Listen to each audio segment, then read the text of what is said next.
Welcome to the 5 people that listen to the Dharma Junkie podcast. I am your host, Justin Otto. And on this episode, I talked to Eric Harazi. Eric is the founder of Coherently Aware Now, an organization that was put in place to help hold rehab facilities and treatment centers accountable. And what he's doing is very admirable, and he's got quite the story that leads up to his actually starting the foundation. But there's another thing I wanted to talk about too. Since we're talking recovery, let's talk about forgiveness. Let's talk about forgiving yourselves for all the times you fucked up. And I don't just mean fucked up your life, but I mean fucked up other people's lives too. Because it's important to forgive yourself. And it can be hard. It can be really hard. I'm guilty of fucking up my shit a million fucking times. At least a million, probably more. But I'm doing okay now. You know, I try to have a good recovery program. I call my sponsor every day. I talk to my mentor daily, when he's available. There's just so many things that you can do to really help hold yourself accountable and just keep your fucking life together, because it's really easy to let things slip, especially if you have addiction issues. If you just don't pay attention to what you're doing and you're like, oh, I've got this. You trust me, you don't fucking have it. You absolutely don't have it, and you'll never fucking have it. If you don't put your recovery first, you're always going to put it last, and then you're going to end up doing some stupid ass shit that you're going to regret. Trust me, I know. I've been there, and I've seen other people do it more than I care to fucking even express. But that's not the point. The point is, treatment centers do need to be held accountable, and there's a lot of bullshit involved when you go to a treatment center. Some of them are basically like being in prison, and they don't actually offer any real treatment. It's more just a place to get clean than anything else. So Coherently Aware Now was created to help kind of homogenize the process and basically hold these centers accountable. Anyway, Eric's a super cool guy. He's a rising TikTok star and a really, really great individual. And I hope you enjoy this conversation. And I hope you enjoy all of the conversations that I've had here on Dharma Junkie and all the ones that I hope to have in the future. And that's really up to you, because to be honest, the podcast isn't doing great. So please, if you do listen, take the time to go rate and review and subscribe to the podcast. And please tell your friends about it, because I really would like to keep doing it. And unfortunately, at this point, it's getting pretty overwhelming and it's taking up a lot of my time, and it's just not really going where I would like to go. So, and that's really up to you guys. Please, just share it and get it out there. If it helps you, then maybe it'll help someone else, and you could have been the person that showed it to them, and you could be the one that helped facilitate some change in them. So I really do hope that you share it and rate it and review it. And I guess that's it, man. So without further ado, Eric Harazi. You might catch yourself sliding in and out of a hallucinatory state. Just relax and enjoy it. Just relax and enjoy it. This is an experiment in mind formation. Information. Forming, controlling, operating your mind and your brain. Using digital techniques to overload, scramble, confuse, unfocus your mind.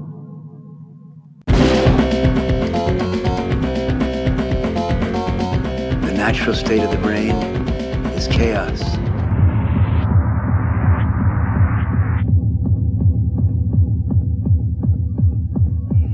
Chaos is beautiful.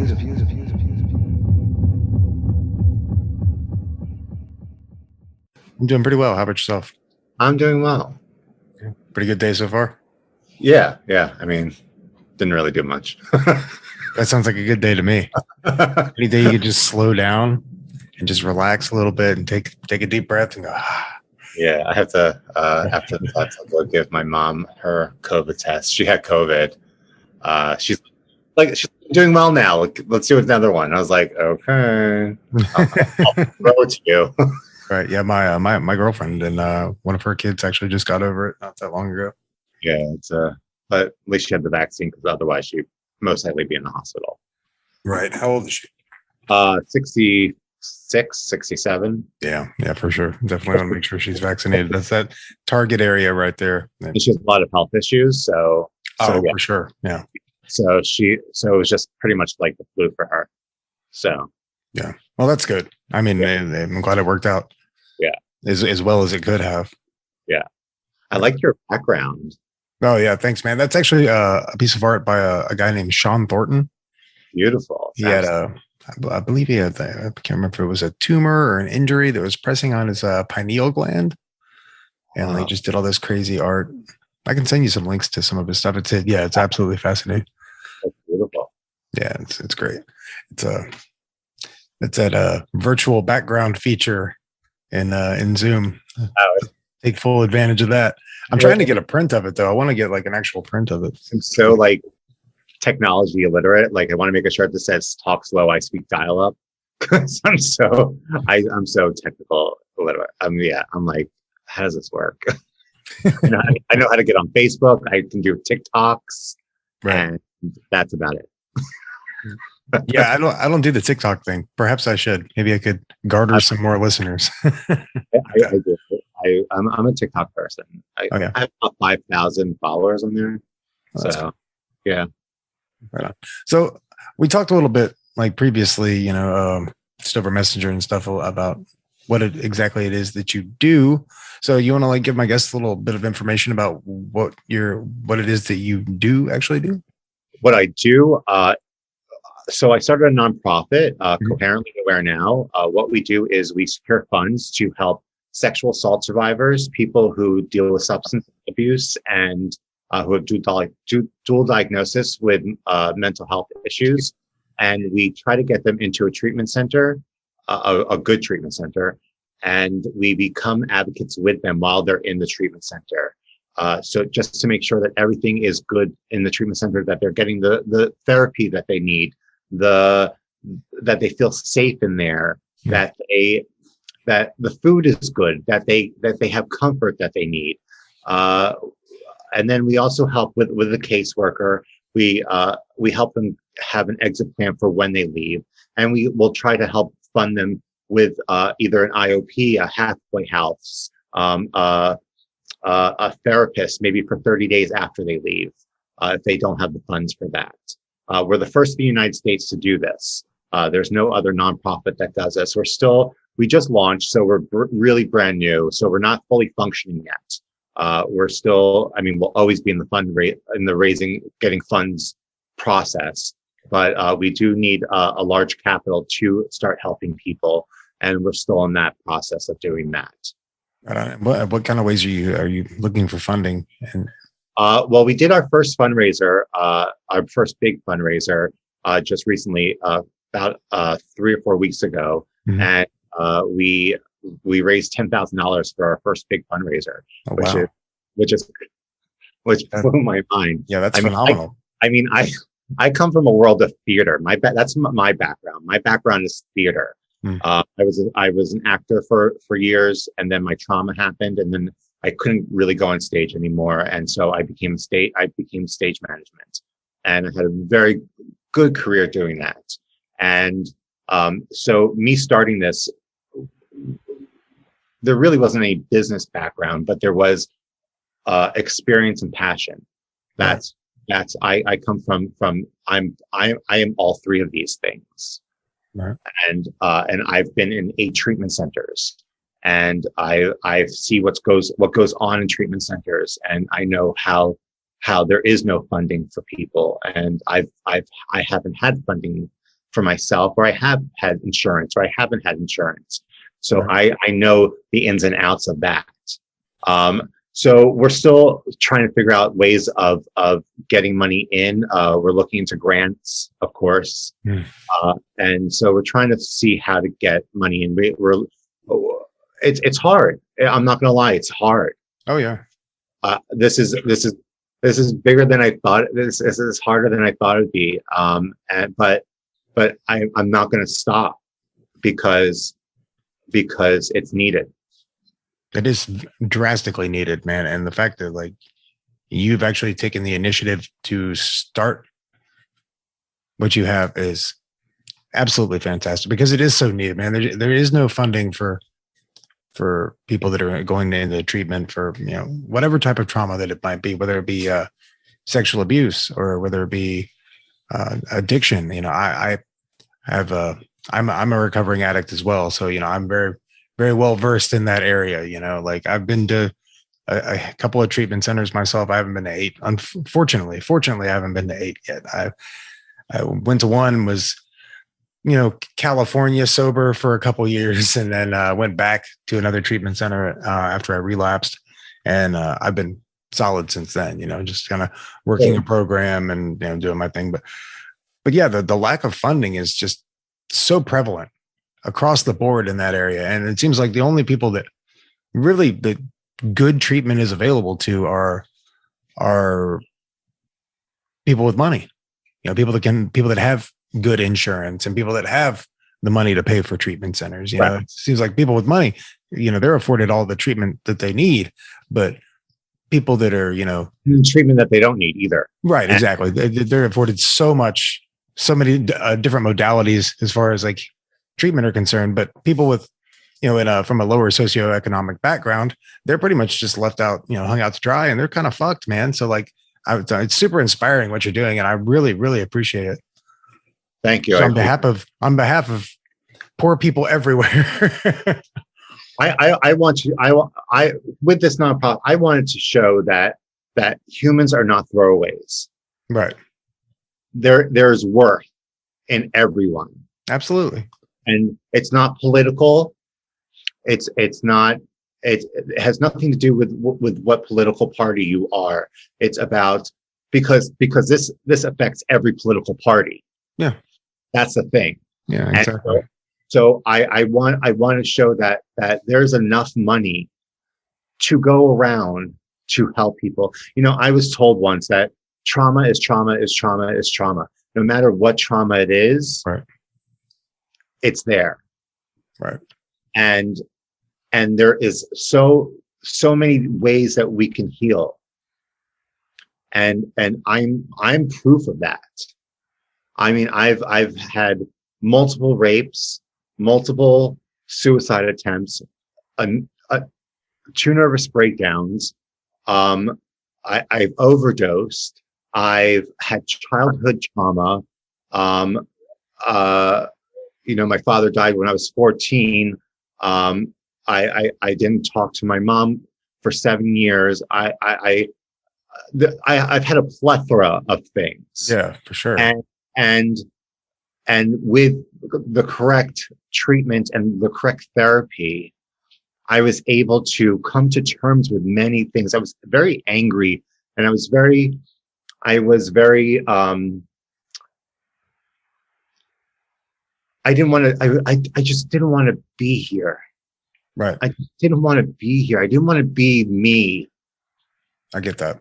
Anything I could have done not to be me,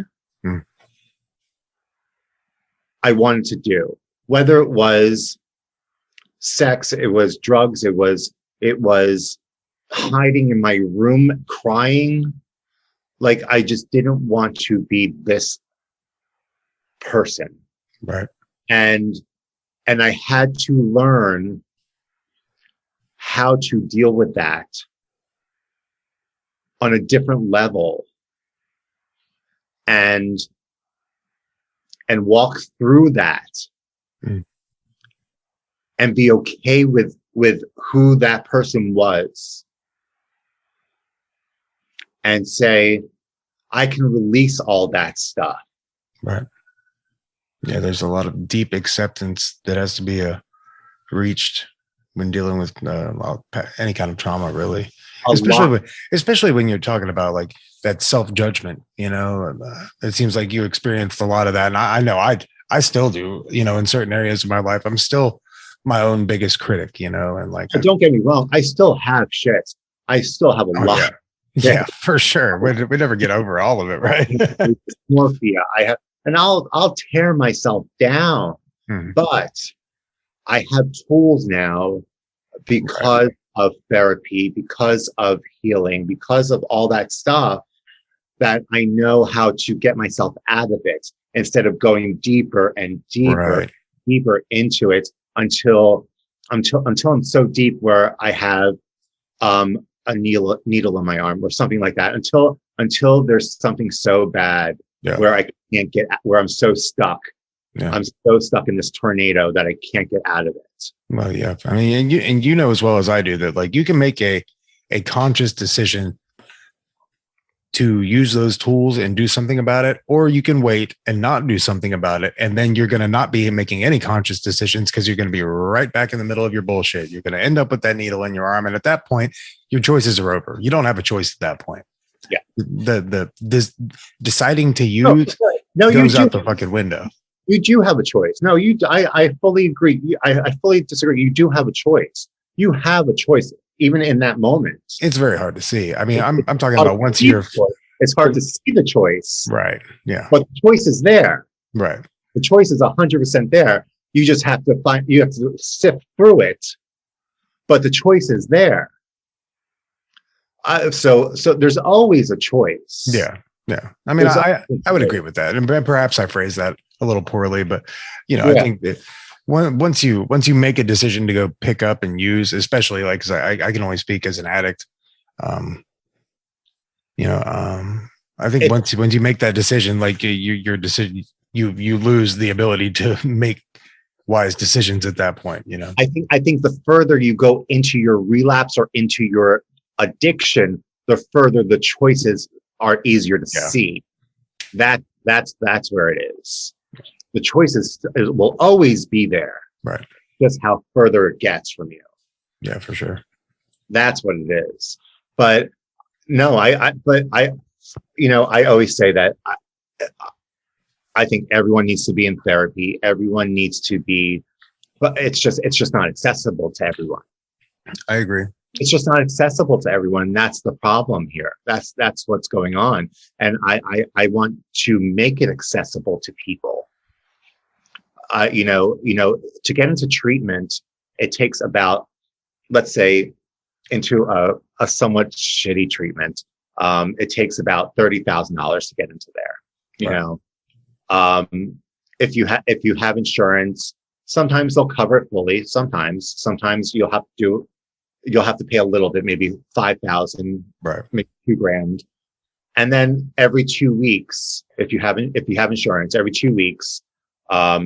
Your insurance company decides whether you can stay or not. So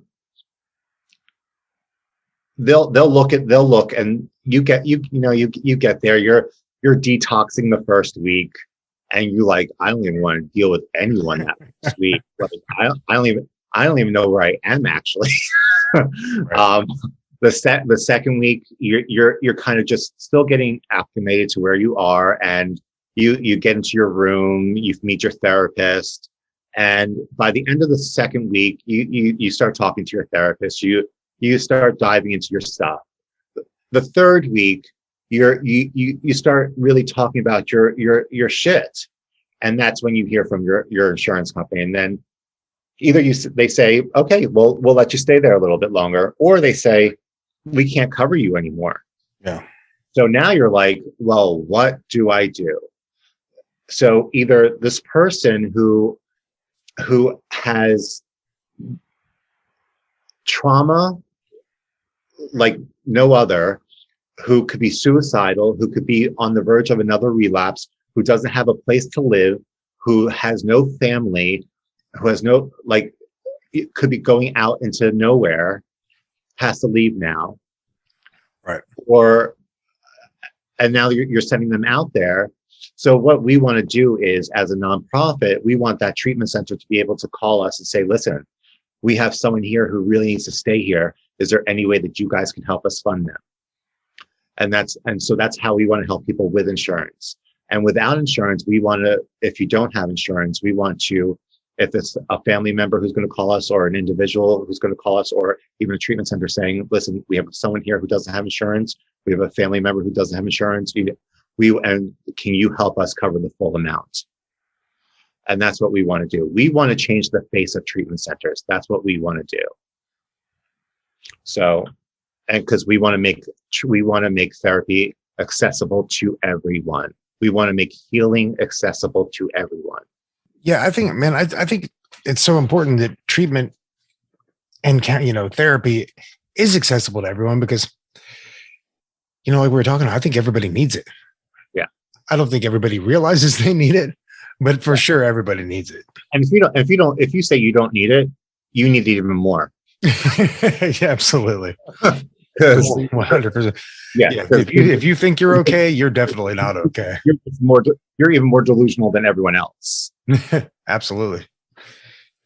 Yeah, I am a big advocate of at least having somebody to talk to, Yeah. somebody to really help you work through your bullshit. Like, And even that's even a life coach. I think that's even great. right. Just somebody. Just somebody who can guide you. Someone who can walk you through something. Yeah, because especially as addicts, like addicts, you're so emotionally stunted from years and years of substance abuse. And by the time you get through your addiction and you're starting to recover, like you really have no idea how to even operate as a human being because you've pushed all that aside. You've put your focus on drugs and alcohol and bullshit for so long that by the time you're actually ready to move into society and take some responsibility, you're like, I don't even know how the fuck to do this. I was in inpatient residential, and inpatient residential IOP or something like that in Nashville, Tennessee. It was a great place, and they had wonderful trauma therapy there, and every Wednesday they did life skills. And I'll never forget this. One day it was how to make your bed. That's important. But for me, I was like, because I was in my late 30s, early 40s. And I was in a house of like 20-year-olds. And I was like, what? I was like, I don't understand this. Even though I was an addict for 11 years, right? I was still, and I hate to use this term, functional. I was functioning, even though I was messed up. Right. I still had a job. I still had a career. I still had all this stuff. It wasn't until really later in my addiction where everything got just totally messed up. Right. And I was like, I don't need this. Even though my bed's not made, I was like, I don't need this. Like, I know how to make my bed. And they said, yes, but other people don't. Right. And I said, huh? Like, I couldn't comprehend it. And then I had to like step back for a second and comprehend that, oh, right. People come from different areas, different walks, different places, different experiences. And they don't know how to make their beds. And so I just shut up. I was like, okay, let's do this. Right. Because I wasn't going to be that guy. I wasn't going to be that guy. Yeah, you don't want to be that guy in rehab. I wasn't going to be that guy in rehab before. I wasn't going to be that guy. And I was like, okay, so let's do this. But I didn't understand that at first. And I still wasn't fully at my best self, Right. Because I had a few relapses after that, I think. And I still wasn't at my best self yet. And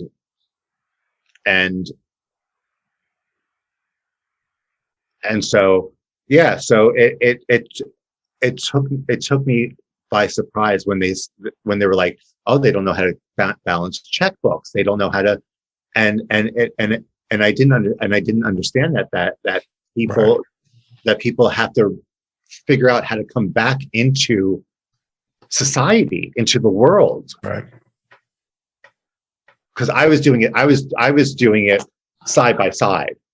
Right. Yeah. I was doing everything side by side. Functional addict. Yeah. Yeah. I was there for a long time. I was that functional addict. I had a job and I had a house and had responsibilities, but I was still using, and then that continued for a long time.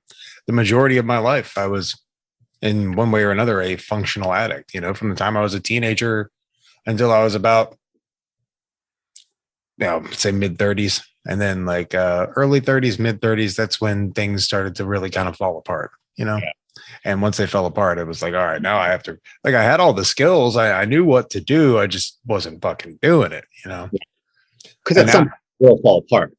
Yeah. Yeah, because at some point it will. Like so my story, when I became an addict, I think we discussed my maybe. I mean, we can discuss further. I've got plenty of time. Let's talk about it. So when I became an addict, it was at 30 years old. So it was very late. And I mean, compared to when people usually start using, I never really used drugs in my life. I mean, I smoked weed a little bit in high school. I maybe got drunk 3 times in my life, two to 3 times in my life. And I was meeting a guy to hook up. I was doing theater up in Massachusetts. I was going to hook up with this older guy in Albany. And he asked me if I wanted to smoke some meth. I was like, why not? Let's just do it. And so I was like, let's just do this.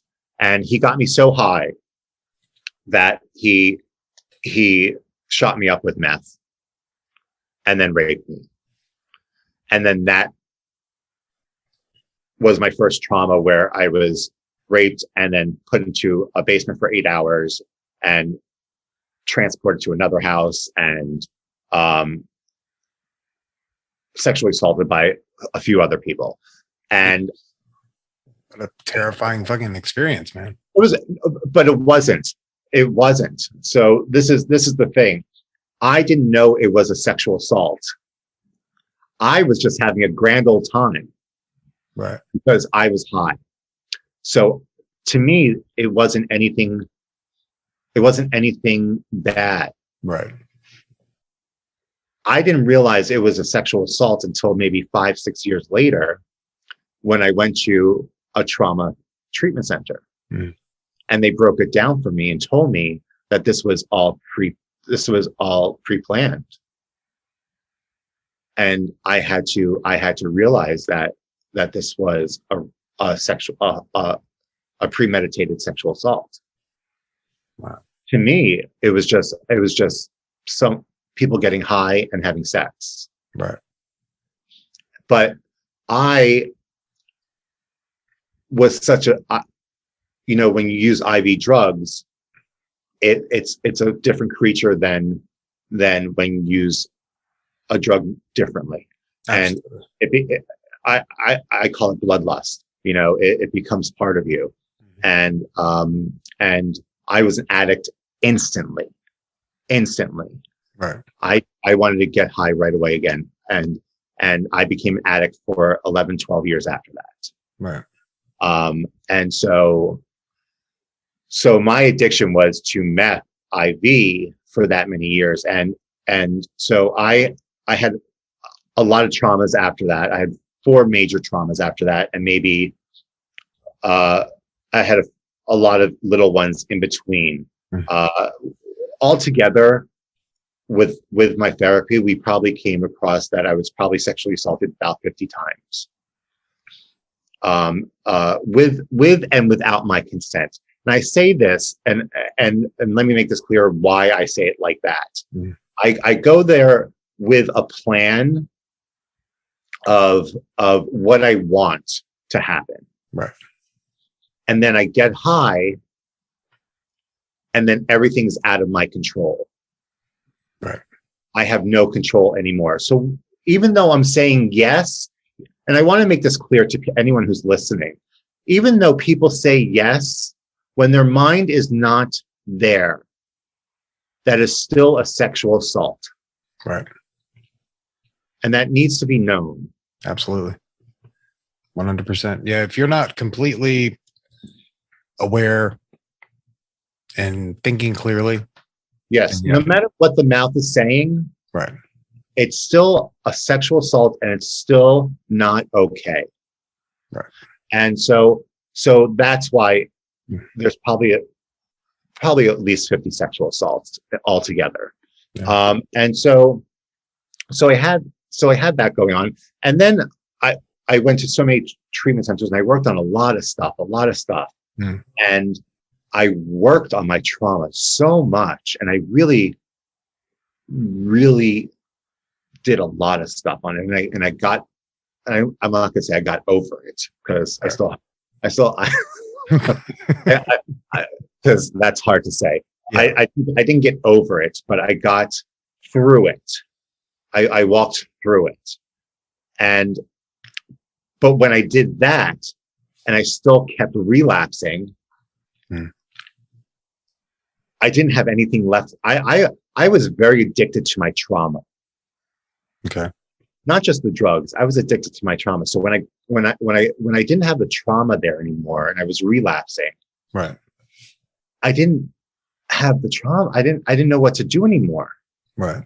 I didn't have the rough sex. I didn't have any of that anymore. So now I just had the drugs and the misery. Right.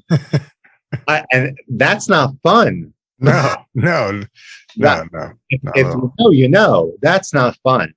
So for the last 3 years of it, it was misery. I mean, and I'm not saying like the rest of it was a party. Yeah. But at least there was something. At least I was having sex. I mean, Consensual or otherwise. at least I was having sex at some point. I mean, but the last 3 years were just misery. I remember. Sorry if I'm talking so much, but oh, you're good. Please, that's what we're here for. I remember I met, this one moment that I'll never forget. And I was in a motel room, and it was one relapse, and I was up for about 5 days. I didn't eat for like 5 days, 4 or 5 days, and I had track marks all over my arms, and I wanted it to be over. I just wanted this whole thing to be over. Right. I was hallucinating a lot. I think I was. I don't really know.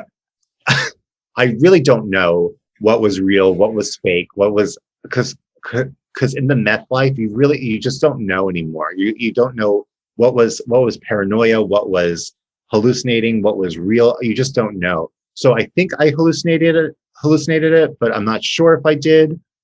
But I started hearing voices of people I knew from recovery, from like, there were 3 distinct voices: someone from recovery, someone from a job, and one of my ex-sponsee brothers. And I heard their voices, and then I also heard a cop's voice, like a few cops' voices. And they were saying like, we're going to come in, we're going to get you. And my friends were like, don't get him. Like, just hold on. He'll be okay. And I kept talking, and I was like, let me just shower. I just want to shower. Before you come in. And I'm saying this out loud in this room, in this empty motel room, like this trashy motel room. And I'm like, please just I don't want to smell when you guys come in here. Let me just take the shower and get cleaned, and then you guys can come in. And in my head already, I already knew I was going to treatment. Like, I already knew like this was the end of this run, right, that I wanted to go to treatment. So like I wanted them to come get me and like take me to treatment. Yeah, for sure. And so I took a shower, and I came out of the shower, had my towel wrapped around me, and I thought one of the mirrors was a double mirror. No lie. I thought it was a double mirror, and I thought they were on the other side, and I just looked at it. And I said, okay, I'm ready, guys. Like thinking that they're looking at me. I'm like, I'm ready. Like, you can come in whenever you want. Yeah. And I said, I'm going to open the door, everyone. I'm going to open the door. Just don't come in and like hurt me because I'm opening the door for you. Right. And I go to open. I'm still in my towel. I'm not even dressed. I'm still in my towel. Like it's tied all the way up to my chest. and I open the door and no one's there. No one's there. Right. I close the door. I sit on the bed and I start hysterical crying. I cry and I cry and I cry. And then I lay on the bed and I say, and I'll never forget. It's like, it just plays in my head. I'll never forget this. I say, no one's ever there. Why is no one ever there for me? Right. Wow. And then I hear those voices again, and I hear them say, we're going to go get him. And I hear one of my friends say, oh, my baby, it's going to be over real soon. Don't worry. It's going to be over very soon. You'll be okay. And I just kept, I'm like tearing up. And I just kept saying out loud, I'm always alone. And no one's ever here for me. Yeah. Crying in this motel room in a towel. And it was the saddest thing ever. Yeah. Yeah. It was the most poetic thing ever. It was. You can find the beauty in the tragedy. And it was the most beautiful thing ever. Yeah. Because the thing was, I wasn't alone. That's the thing. Right. It was, I have a great family. Yeah. I do. I have a great family. I have a family who I could have called. I could have called them. I just didn't want to. Yeah. I know that feeling. Those three people, it wasn't like I couldn't call them. I could have called them. Right. The cops, I could have called them. Called them too. Yeah. I could have called them to help me, and they would have helped me, and I wouldn't have been arrested. Right. They would have taken you to a treatment center. They would have taken you to a detox. I had the number of the treatment center that I just went to right before that. Like, there was so much help I could have had. Right. And I wasn't alone. But in my That's addiction. That's addiction for you. That's your addict brain. Mind. Mm-hmm. Mm-hmm. I felt so isolated and so alone. Mm-hmm. Mm-hmm. That's what it does, man. That's that addict brain. The tricks it plays, man, are insidious and fucked up. And it will put you exactly there. It'll put you crying alone, thinking you're alone, but knowing deep down that you're not fucking alone. And like you could, and I've been there too, man. There's been times where, I've been not in that exact same scenario, but very, very fucking close, sitting there crying my fucking ass off alone. Nobody fucking loves me. Nobody's ever there for me. Nobody's here. I'm completely alone. And there were people that I could have reached out to, but it's like you get so deep with addiction, and especially after a run like that, where you've been up for 5 days and, you're definitely not thinking clearly by any means. You're up for a day and you're not thinking clearly. 5 days and you're still using. Yeah. Good fucking luck. So it's really hard to make sense of that at the time, and especially if, you were hearing the voices of your friends and the voices of the police, and you've been up for 5 days, that's, textbook psychosis at that point. Yeah. But it's so hard to wrap your head around all of that in that moment. And that's what recovery can bring, is just having that clarity of mind. And it's so fucked up, man. Addiction's so fucked up. And I want people to know that it's not that we want to be in that moment. Like, this is like, it's not about getting high, and it's not about, we get stuck. Mm-hmm. Addicts get stuck, and we don't know what, that's our thought process in those moments. That's where we are. And that's why it's hard to get out of there. I would venture to say that it's not even our thought process in those moments. Correct. That's the correct. addict brain thought process. Because I can guarantee your thinking process right now versus when you were in that motel room in a towel crying on the bed are two completely different thought processes. 100% correct. 100% correct. Yes. Correct. Yeah. That was my addict thought process. And we get stuck in there. And it's not that we want to, who wants to live in that? No one wants to live in that. No, who wants to? I certainly didn't. You obviously didn't, or you would still be there. Yeah. I think a lot of it boils down to people not really, because when you get to that point, you honestly, at that point, as we said, you're already not making wise decisions. Your thought processes aren't working. Your brain's not working the way that it should. When you're that far in addiction, you're working off of that pure amygdala fight or flight response. It's all hippocampus and amygdala, and that prefrontal cortex just shuts off. All your decision making just goes out the window. And nobody wants to live that way. But when you're that deep into addiction, you really don't even think that there's another way to live at that point. Like that has just become the normal. Correct. 100%. So where did you go from there? Like from that hotel? What? I believe, if I remember correctly, I believe I went to treatment right after that. Right. I went back to treatment, and I called the treatment center.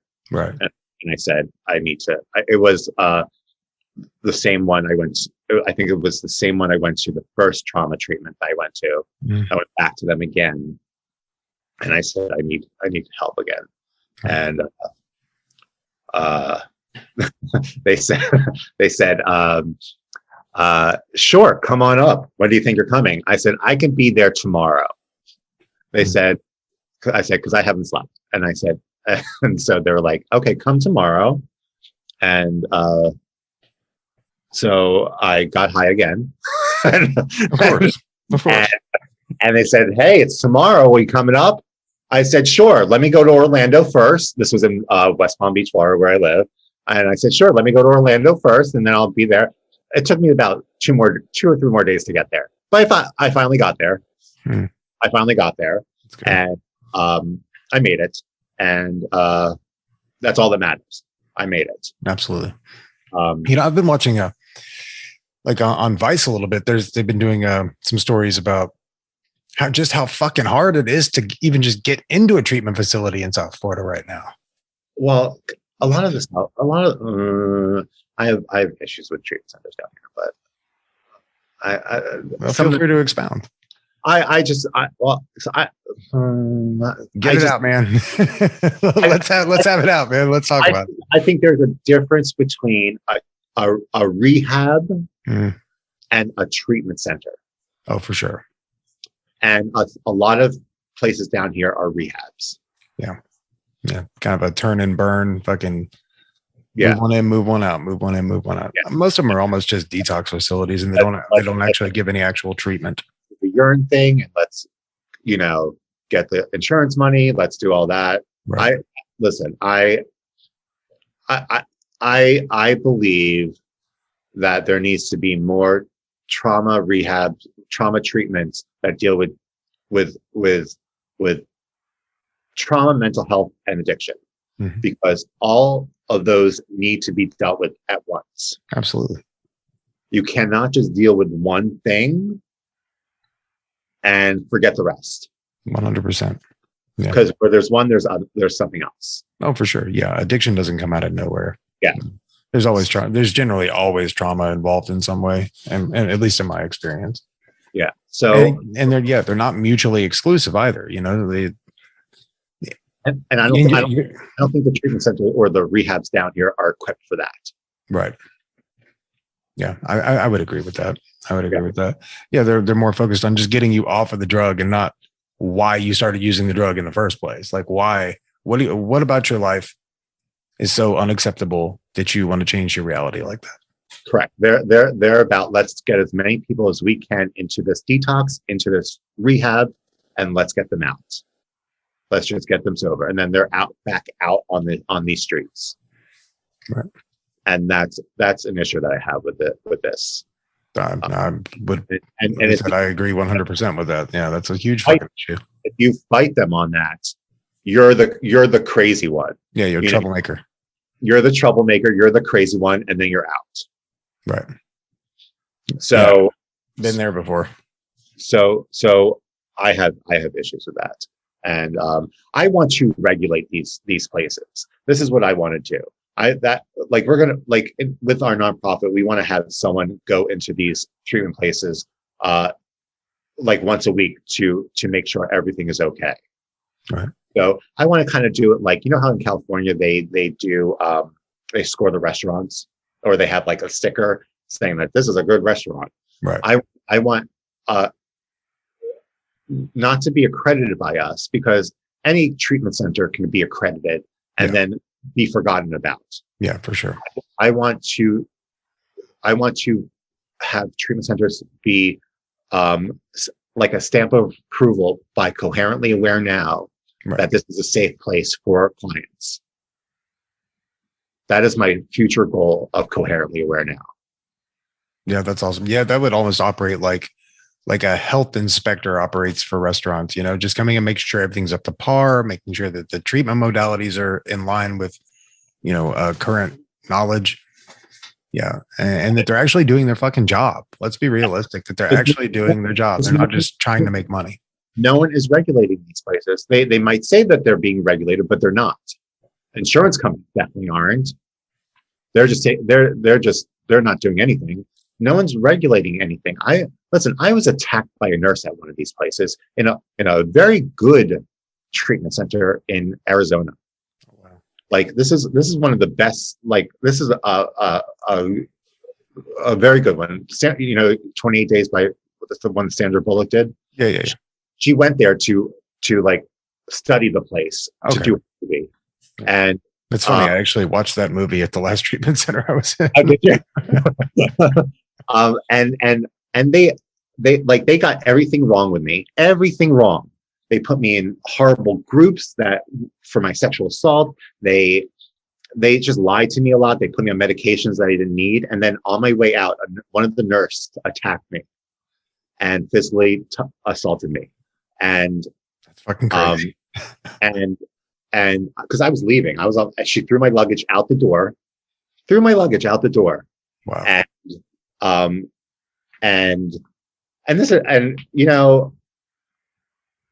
If a good place can do this, imagine what the small places that aren't so good are doing. Right. You brought up something just now that I would like to talk about and kind of address. You said they were throwing a bunch of medications at you that you really probably didn't need, and that seems to be something that's pretty prevalent in a rehab setting, in a treatment setting, is the over prescribing of medications and antidepressants for people who are just having what, in my estimation, amounts to the human experience. You're gonna have bad feel. You're gonna be depressed sometimes. You're gonna be happy sometimes, and sometimes you're just gonna be okay. I think that treatment centers need to lean further away from medicating people, and this is just not even just treatment centers, but across the board as far as mental health is concerned. I think there needs to be a shift away from medicating what amounts to not addressing the real problem. They're throwing things at people to level them out, but what could really be done is just teaching them skills to be able to manage their thoughts correctly. Well, I think medication for certain things need to be medicated. Oh yeah, absolutely. I'm not saying that medication is completely bunk and that it has no place. I'm saying that yes, there are people that have chemical imbalances that would benefit from medication, but there's also a lot of people, in my opinion, that don't really have any kind of imbalance, that probably don't need the medication that the other person needs, that are being prescribed it, when they could just be taught some simple skills on how to not associate with their feelings so much and not associate with. I take Klonopin for my anxiety because I have very bad anxiety. So I take Klonopin, but I take it very responsibly. Right. That's me personally. Right. So I don't disagree with medication. I think it's so personal, medication. So in treatment center, this is my thing with treatment centers. I think doctors in treatment centers are very irresponsible. That's what I think. I think a lot of doctors in treatment centers are very irresponsible. I think they don't talk to the therapist there of what is needed, and they just push it. And I think clients don't know their rights, that they can deny the medication. Right. And that they're not told that. Right. And they can say, no, I don't want to be on that. Yeah. And they think they have to take it. Yeah, for sure. Oh, trust me, they tried to push a bunch of stuff on me at the last treatment center I went to, and I was like, no, absolutely not. If I want to get to a place of mental stability that I'm going to be okay at it, I feel like that is a place that I need to be able to reach unassisted. That's something I need to figure out, because I don't want to be I'm here. I'm at a treatment facility. First of all, I'm here to get off of drugs, not treat my drug addiction with other drugs. Yeah. Like, let me get to the root of my problem and figure out why I'm having these issues, why I feel this way. Let me get to that. And then we can talk about medication. Yeah. Most places I've been to, they mostly do Visceral, and they do non-narcotic calmers. Oh, I'm not talking about the detox cocktail. I'm talking about actual antidepressants and things after the fact. Oh, you see, I'm not big on antidepressants myself. That's not my dude. Yeah, that's what I'm talking about. It's actual psych meds, not like a detox, not a medically assisted detox, because I'm all for medically assisted detox. I'm talking about once you're through the detox, and they're like, oh, after detox. Yeah.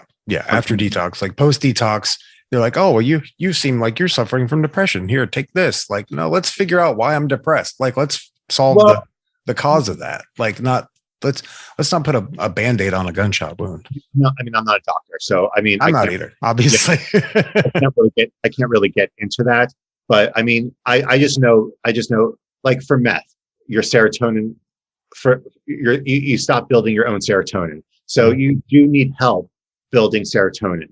So when I was there, they would help me build my serotonin with some medication. When at some point I would say, I don't really want to be on this, they would respect that and take me off it slowly and safely. But you do need, sometimes you do need help building chemicals back into your body, because drugs do stop producing stuff. Yeah, for sure. So you do sometimes need help after the fact. I do know that. Like I said, I'm not a doctor. And like I said, I think it's a case to case basis. I'm not a pill pusher myself. So when I was in treatment, I really wanted to, I wanted to feel everything, because I wanted to know, because I was numbing myself for so long. So I wanted to feel the trauma, not the trauma, but I wanted to feel. Yeah. And when it was too much, and because I would disassociate a lot, and I still disassociate. So I would say, okay, can you give me something to calm me down? It would be on my request, not their request. And they would help me out, but it would always be on my request. Right.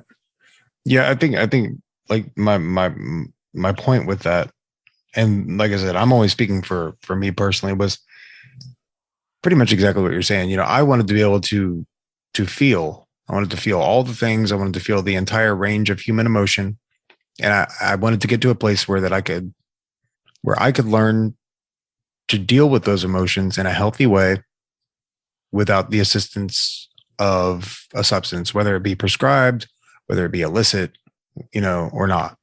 So I think I wanted to get to it. And, like you said, I think it is entirely case dependent. But for me, that was my place. Like I am in a treatment facility. I don't want to just dump some more shit on myself. That's not what I'm here for. how you differentiate a good treatment center from a bad treatment center. I really do. I think how they handle their clients with medications also. Right. If they're drugging you up constantly, I was in another place that kept me drugged up constantly because they didn't want me to move. That was not a good place. No, it's super fucked up. So I really do. I think that's how you also, and going back to this one place I went to, and I'll say their name, the Refuge in Ocala, because they're great at healing people. They want you to feel things. Right. They want you to get out that anger. They want you to feel that shit. Yeah. So they're very careful with how they do their medications. They have very good doctors. They have very good psychiatrists on board. Mm. So I really do think that really separates the good treatment centers from the bad treatment centers, honestly. Absolutely. Is that a 12-step based program there? It's I mean, they do 12 steps. I mean, it's trauma addiction. So it's really trauma based. Right. And then they'll have 12-step meetings at throughout, like at night and stuff like that. Right.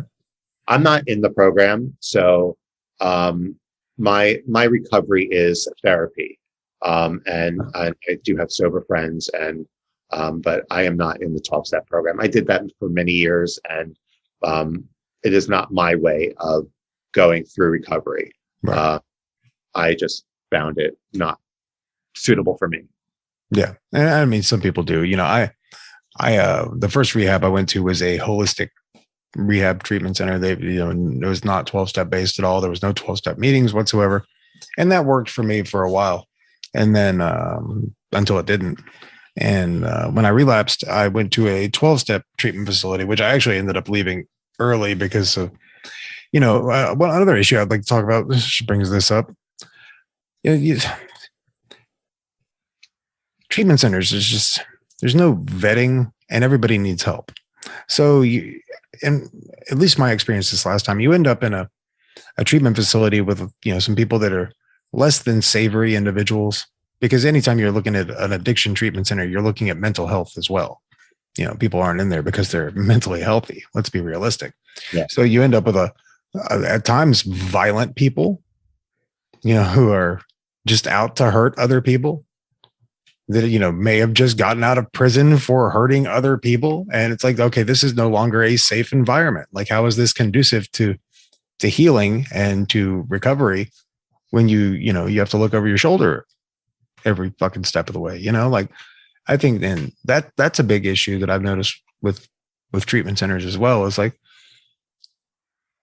I said, when you're talking about addiction, you're talking about mental health, and not everybody's as mentally healthy as the next person, so you end up.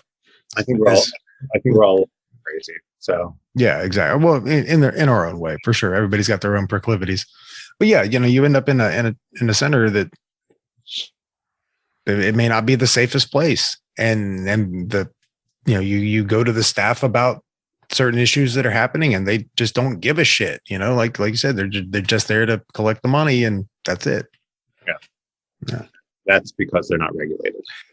Yeah, exactly. But the point I was getting to is the last rehab I went to was a 12-step rehab. The one I went to previously was a non-12-step rehab, and I've found, for me at least, the combination of the two things really is what works for me. In the 12-step program, it's definitely not for everybody. I've got my issues with it for sure. Like where do you draw the line? Like everybody smokes and uses nicotine, and there's people, I'm taking Seroquel to go to sleep. It's all right. Okay, well, so you're going to give somebody shit for having a prescription for marijuana to sleep, but you're going to take Seroquel to sleep, and that's okay, right? So it's like, where's the line at? Where's the fucking line? That's my point. Is like, where's the line at? Like, where do we make that?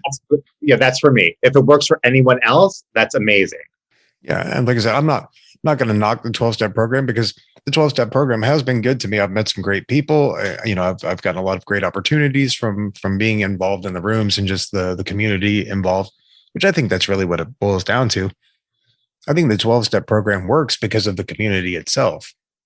I think without the community involved with the 12-step program, it wouldn't work as well. But I also think that the steps themselves are a pretty good outline for working through your bullshit. And I think that, like, even if you're not necessarily working the 12-step program, working the 12 steps can be beneficial anyway, whether you're in the program or not, just because it does help get to the root of some of the trauma and some of the issues and kind of traverse that.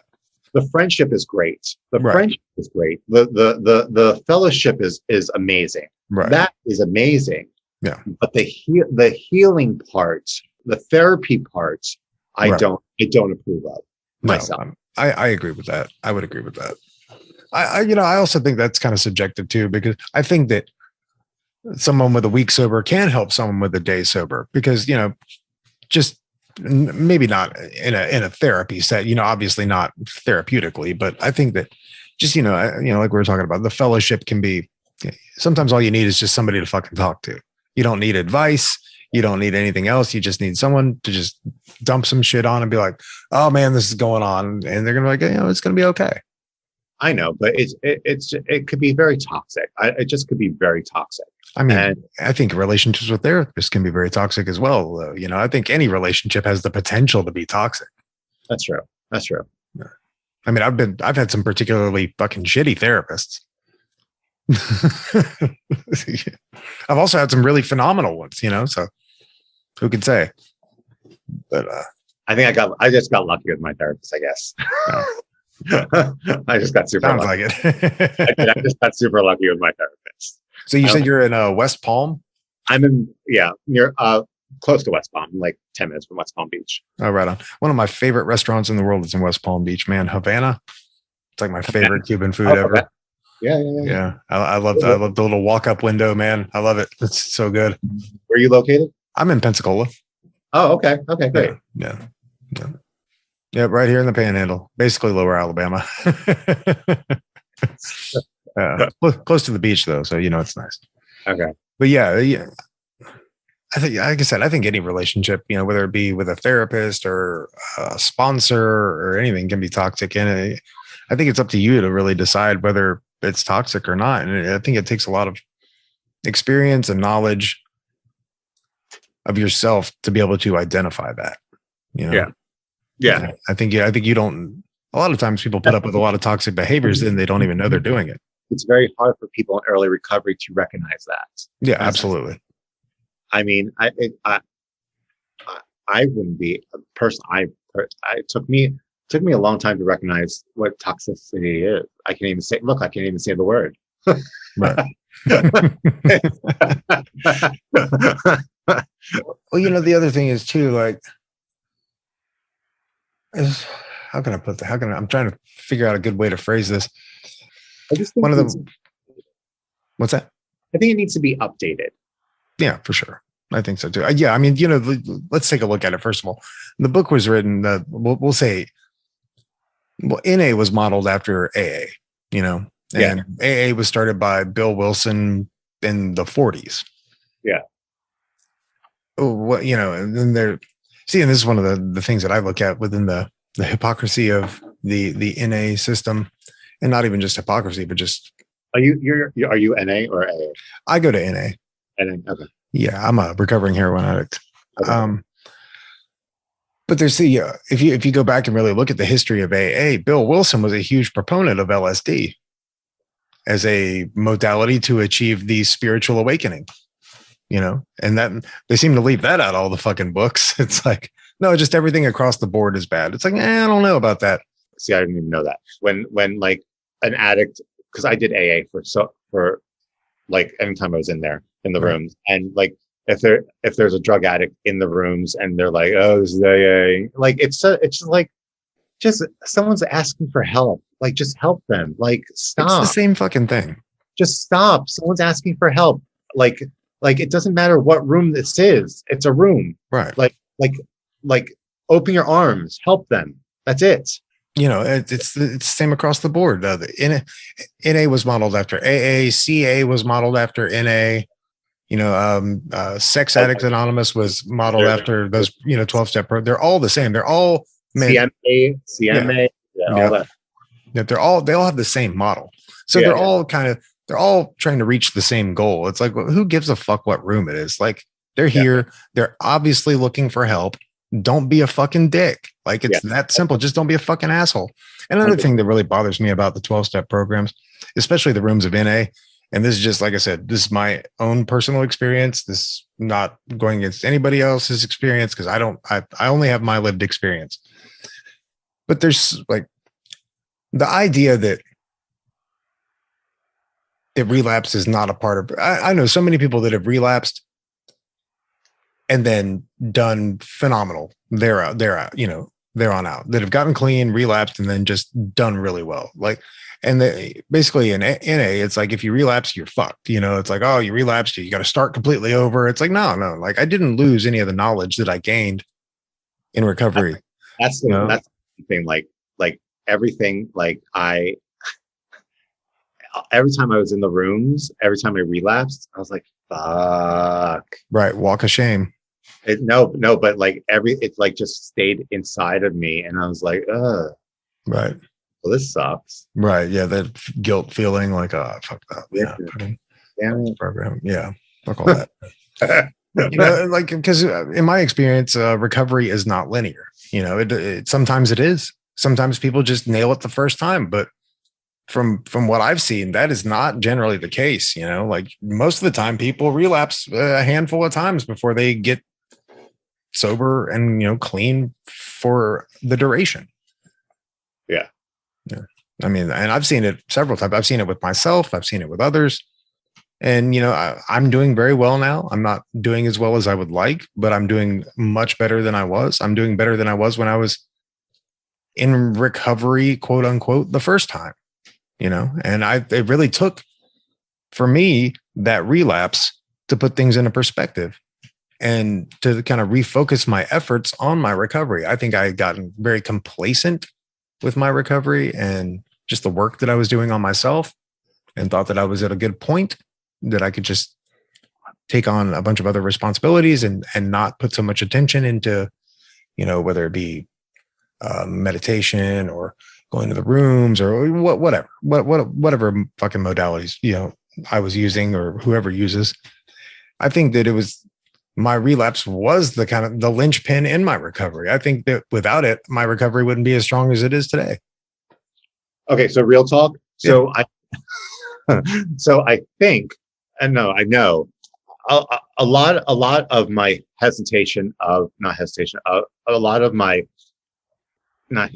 lot of my discomfort of the rooms was going into the rooms and seeing people succeed in the rooms, and me always relapsing and having to go back. Yeah. And it was discouraging. It was, what am I doing wrong? Why can't I get this? Am I broken? And like, it was so triggering for me, right, of many things, as a person, as a human, as everything. And so that was a huge part. I mean, other things I said was part of it, but that was a huge part of it. Was I kept seeing everyone I knew succeeding in this. Right. People that I brought into the rooms, right, soaring. And I could not get this. Right. Yeah, I get that. And so it was too much for me. And that's why I don't want to keep going into those rooms, because that will always stay in my mind. Why not? And the other things. But that would also be in my minds of I am doing well now, of what I'm doing is working for me. Right. And that's all that matters. Yes. And I'm doing stuff that's working for me. I'm being better than I was yesterday, the day before that. So let's not ruin this train of this mindset with something else that might put me in a bad spot. Right. You know, it works for Eric. Let's stick with what works for Eric.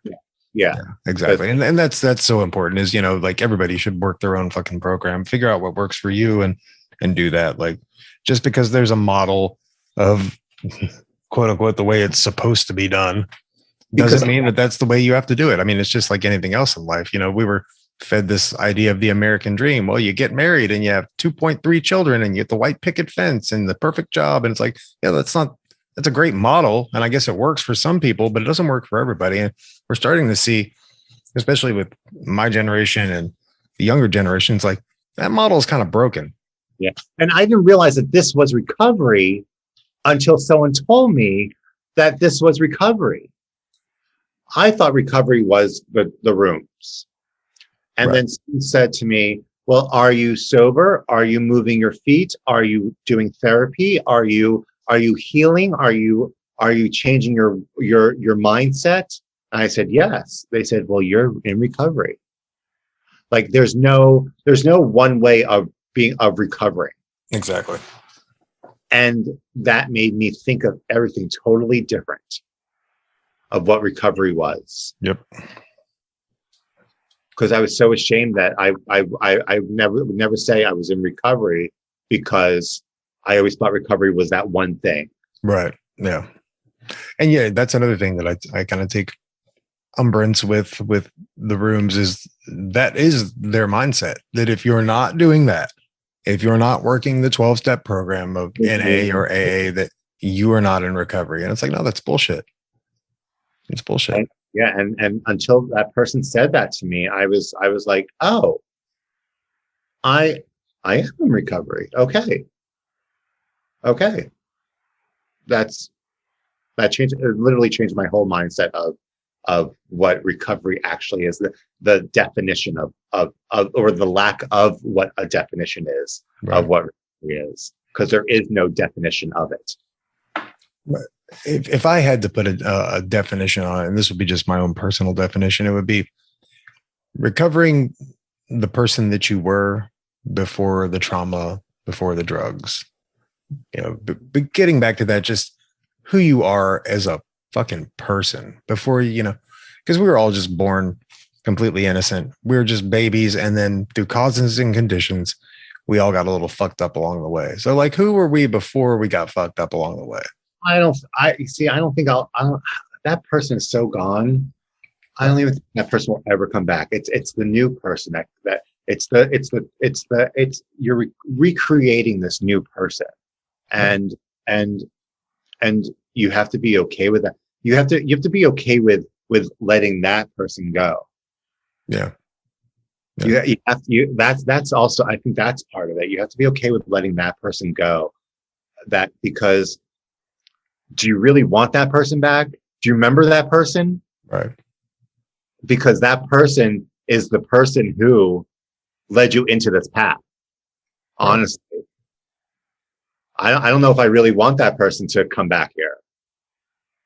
So I rather recreate this new, not persona, but this new 2.0 of that person, this wiser version of that person. Yeah, I feel that. Yeah, it's like reincarnation, man. I talk to people about reincarnation a lot. It's like we've, even just in this life that we're living now, we've been reincarnated several times. Oh, us right now? Yeah. Yeah. Please. I should have died so many times. Not even just the death aspect, but just who we are as people. Like we have become, you talk about Eric, like you've been probably bare minimum, probably 3-4 different versions of yourself, throughout time. You've changed repeatedly over your life. And each of those, as you become, a slightly altered version of that last version, that's a reincarnation. Yeah. Yeah. No, I feel that. I 100% feel that. Yeah. And this is the best version of me so far.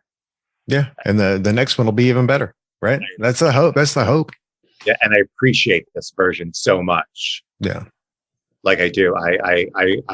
I receive this and I appreciate this version. Yeah. That's awesome, man. Yeah. Me too. Same. Yeah. For me and you, I appreciate this version of you as well. I appreciate what you're doing, man. I really, really do. I think what you're doing is fucking fantastic. And I can't believe that it hasn't even been done before. That's just astounding to me. It's fucking crazy. Like, yeah, it's crazy. I thought about this in Nashville when I was at that IOP. I thought about this 3 years ago, and I couldn't do anything about it because I was still messed up. And it took me a year and a half to do this, to make this come to life. Yeah. Yeah, I feel you. I've had ideas like that. But I don't understand why someone hasn't done this yet. So, but I think it's because people are not aware of. I mean, they're aware, but they're not aware. They think scholarships can happen. They think they think that there's money around. That's why. So thank you though. And thank you for having this platform for people to talk about stuff and to raise awareness of things. I really appreciate absolutely, man. That's 100% what this platform is for. This was this platform was my idea that I had many years ago that I just now put into fruition last year. So. Great. I mean, you vision something and it comes true. That's beautiful. That's a beautiful thing. Yeah. I talk with people about manifestation a lot because it's such a hot buzzword these days. Well, you just manifest it. It's like, yeah, you got to put the work in though. People don't realize like how hard it is to actually do this shit. It's like, oh yeah, you made it happen. It's like, yeah, looking by the skin of my teeth, man. Like, damn, this shit's not easy. I'm sure what you're doing has got to be very difficult. It's hard. It's hard. It's harder than I thought it was going to be. Yeah. I mean, do you have any help with it, or are you pretty much like a one man army at this point? Or I'm one, two. I have someone who does my social media. I have someone who does like my artwork and my website. They are amazing people. And then there's me. And that is it for right now.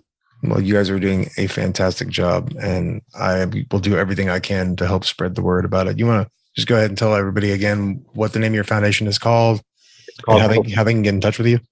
Sure. It's Coherently Aware Now. You can reach us or you can go to our website, www.thesafecircle.org. You can also go to our Facebook page at Coherently Aware Now and like our page. And then we also have our Instagram page that you can go to. And you can go find me on TikTok. Go unstuck yourself. Nice handle. Nice one. Well, hey, man, thanks, Eric. I really appreciate you taking the time to talk to me, man. I'm sorry I was a little late today. I got a philosophy paper I got to write, and I've been kind of studying for that and trying to come up with some original philosophical thought, which isn't always the easiest thing to do, but I'm sure it's not. Thank you so much for having me. This was amazing chat. I love this. This was great. Absolutely. We'll have to do it again, man. Let me know how things are progressing. Thank you. For sure. All right, man. Take it easy. Okay, bye. A million thanks again to Eric Harazi for being on the show and talking about his project, Coherently Aware Now. If you would like to get in touch with Eric or Coherently Aware Now, they can be found on the internet at Facebook/Coherently Aware Now. He can also be found at thesafecircle.org. And he's also on TikTok at Go Unstuck Yourself. And all of the links to those things will be in the liner notes to the episode. If you did enjoy the episode and you've enjoyed other episodes, again, please do me the favor to review, rate, and subscribe to the show. And tell a friend. In fact, tell 10 friends, please. This has been Dharma Junkie. I'm Justin Otto. Namaste.